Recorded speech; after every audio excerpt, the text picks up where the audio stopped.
Assalamu alaikum, dear students. आज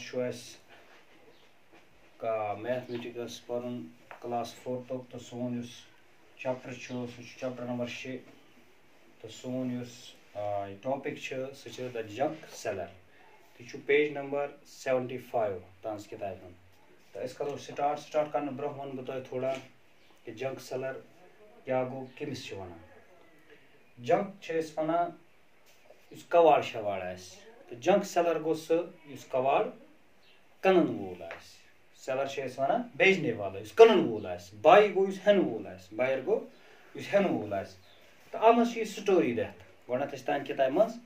story दत story अकिस जई हज दत दपान have you ever met a कवारी वाली वो गोत यह जई हज स्टोरी कवारी वाली गई जई जई कना कवार कवारी वाला गो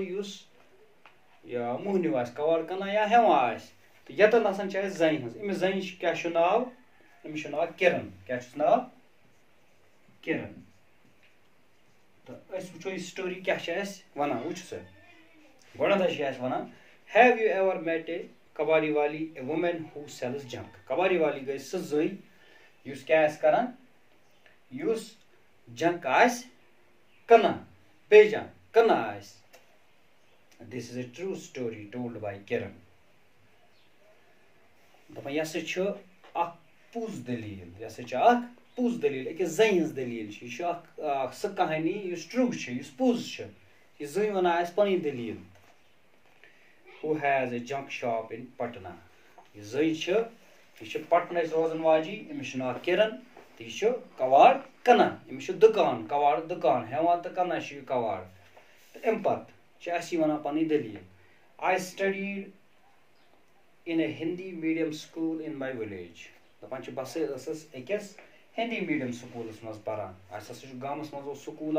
तथ ना हिंदी मीडियम स्कूल तो बस अत स्कूल मज पान my father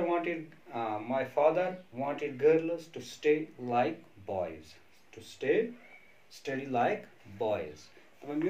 वन पान किरण दपान मे मोल मे फादर सह यहां कोरन तथे कन पर्नाउन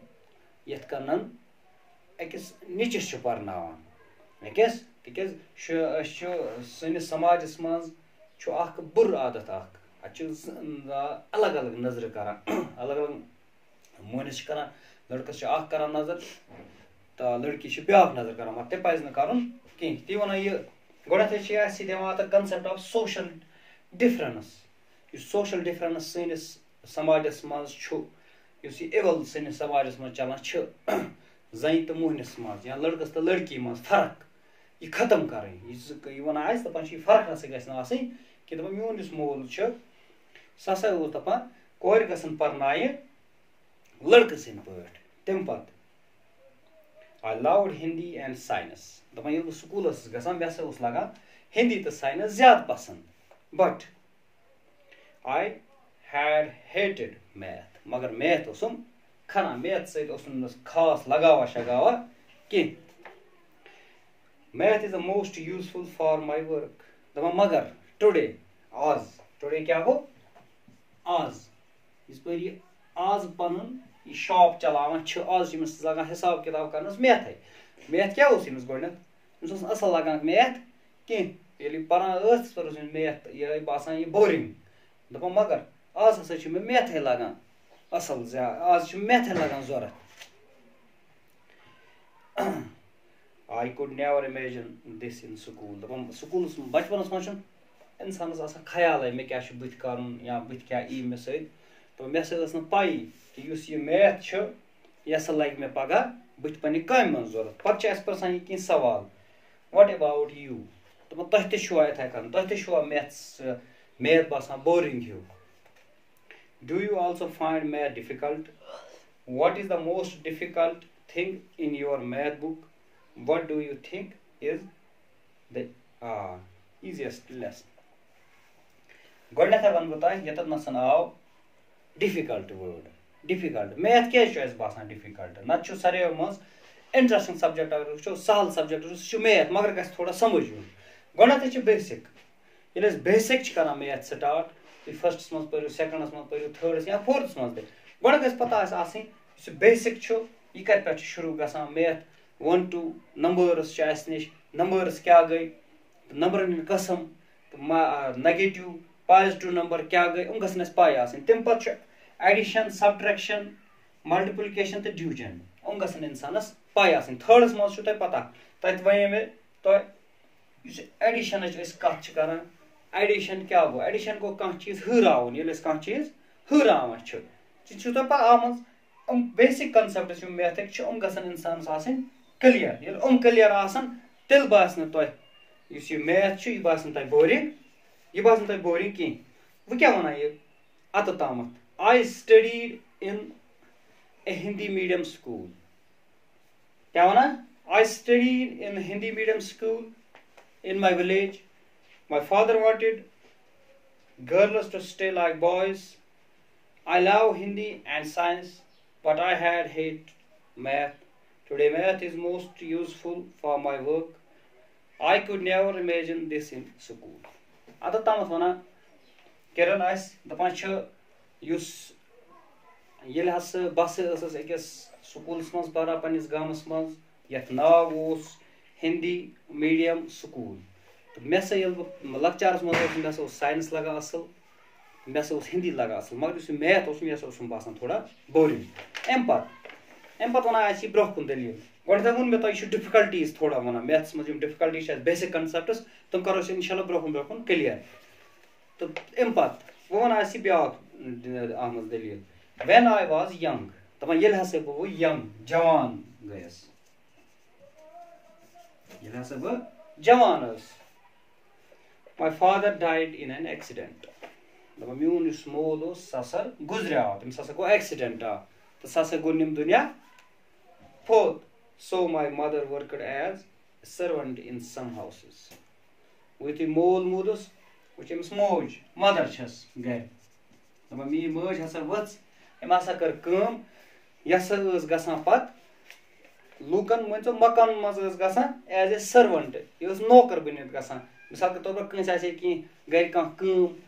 तो पत मज गसान तौर या कंस आसे कि निब्र थावान आम तौर निब्र तुम वुचान आम तौर मोहनी रचान गर या गर कंस नौकर या बे इथे कन मज यह गसान लूकन वो कम करने कैज इन जेन वोल कहें तिक मोल सह मूद एक्सीडेंट्स मज वाय सारी रेस्पॉन्सिबिलिटी अम सज माज पे we had a difficult time दपा ये हसा मोल मूद वह गो सान जिंदगी हुंद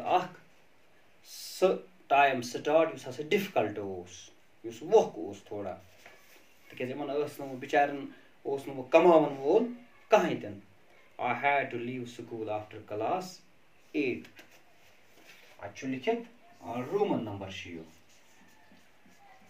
दपा 8th मज हसा पे मे कर मे पे स्कूल त्राउन मे पे स्कूल त्राउन वुचु यह रोमन नंबर 1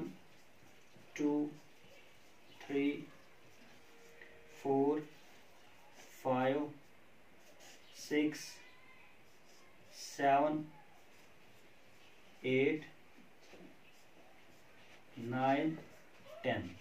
यह कत कर लिखन गोड़ गई पता रग गो 1 2 रग गई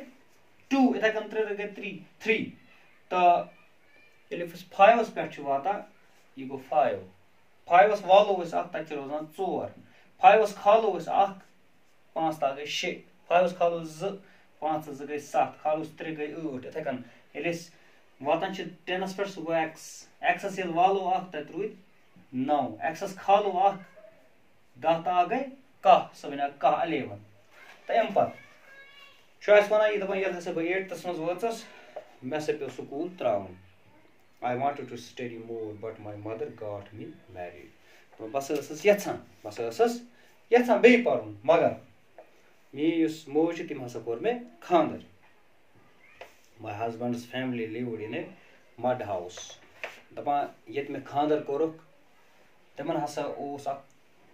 कच्चा मकान मड हाउस गो कच्चा मकान His 2 brothers and his sister did not go to school दपा तम 2 बॉय अम्स खानदारस 2 बई तो बेस बिन तम हसा स्कूल गसान कह he had a tea stall तमिस हसा चाय दुकान क्या होटल मान तो लकुट होटल ये चाय वाय